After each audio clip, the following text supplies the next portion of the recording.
सियावर रामचंद्र की जय। प्रभु श्री राम की जय। श्री राम जय राम जय जय राम।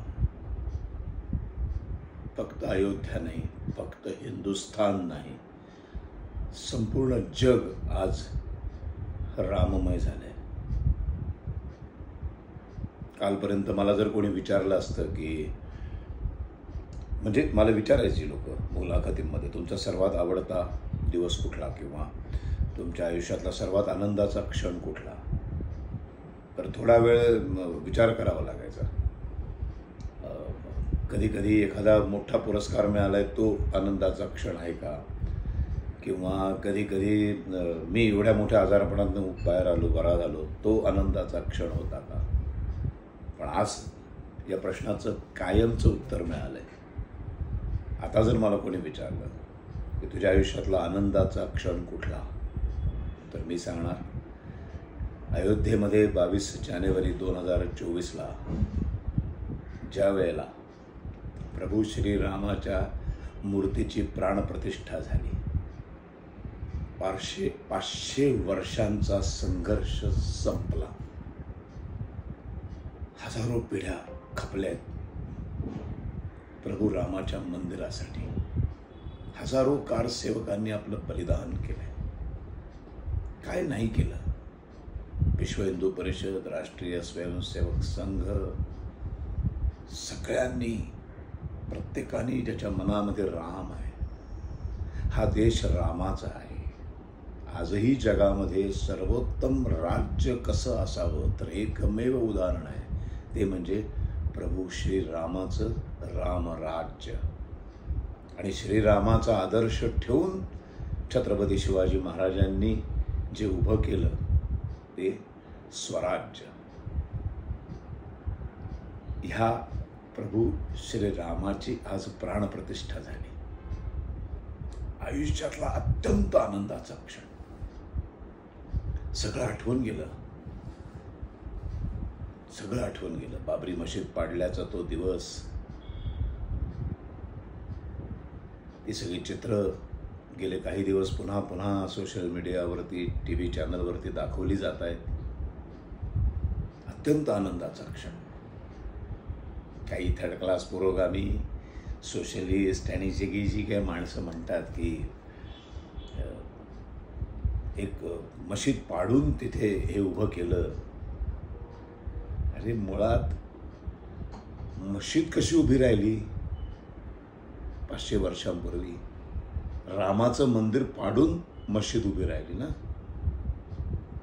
त्याच्याबद्दल कोणीच बोलत नाही। मग ते जर आमचं हक्काचं रामाचं ठिकाण आम्ही पुन्हा मिळवलं, आमच्या कारसेवकांनी मशीद पाडली, तर तो आमच्यासाठी अत्यंत आनंदाचा दिवस आहे। गौरव वाटावा, गर्व वाटावा असा दिवस आहे। दुर्दैवी आहेत जे लोक ज्यांनी आजच्या कार्यक्रमाची निमंत्रणं नाकारली। दुर्दैवी आहेत जी लोक जे आजच्या या कार्यक्रमावर बहिष्कार टाकतात। मला त्यांच्या मनोवृत्तीची कीव यायला लागली आता, मला किळस यायला लागली आता। कुठल्या लेवलला जातात ही लोक राजकारणासाठी? म्हणजे भाजपने राजकारण करू नये का? का नाही करायचं? त्यांनीच तर श्रेय आहे, त्यांचं श्रेय आहे, त्यांच्याच कारकिर्दीमध्ये उभं राहिलं ना। 500 वर्षात का नाही उभं राहिलं?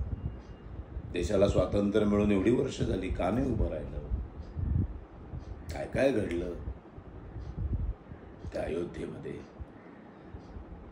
किती अशी माणसं आहेत आज ज्यांची नावं पण माहीत नाही आहेत, जे ह्या राम मंदिरासाठी आपलं बलिदान दिले, त्यांची नावं पण माहीत नाही।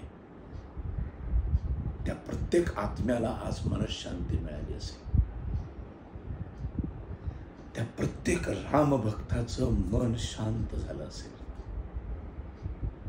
त्या सगळ्यांना माझं नमन। ज्यांनी ज्यांनी लाठ्या खाल्ल्या, आपला जीव दिला, गोळ्या झेलल्या,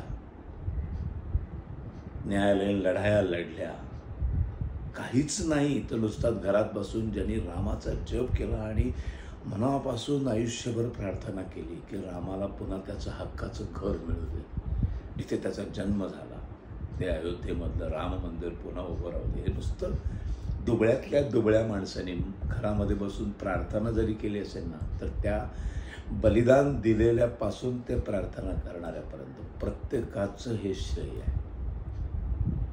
आज माझ्या आयुष्यातला अत्यंत आनंदाचा दिवस. मी ते सगळं बघत होतो लाईव्ह टी व्हीवरती.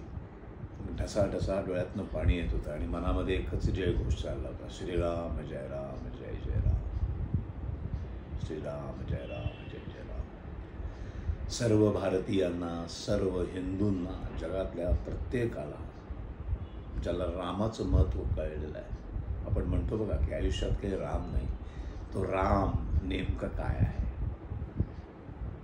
समजून घेण्याची गोष्ट आहे. मर्यादा पुरुषोत्तम राम. तर अशा या श्रीरामाचं आज मंदिर उभं राहिलंय. बस सगळ्या भावना अशा दाटून आल्या, डोळ्यामध्ये अश्रू आले. प्रभू श्री रामचंद्र की जय.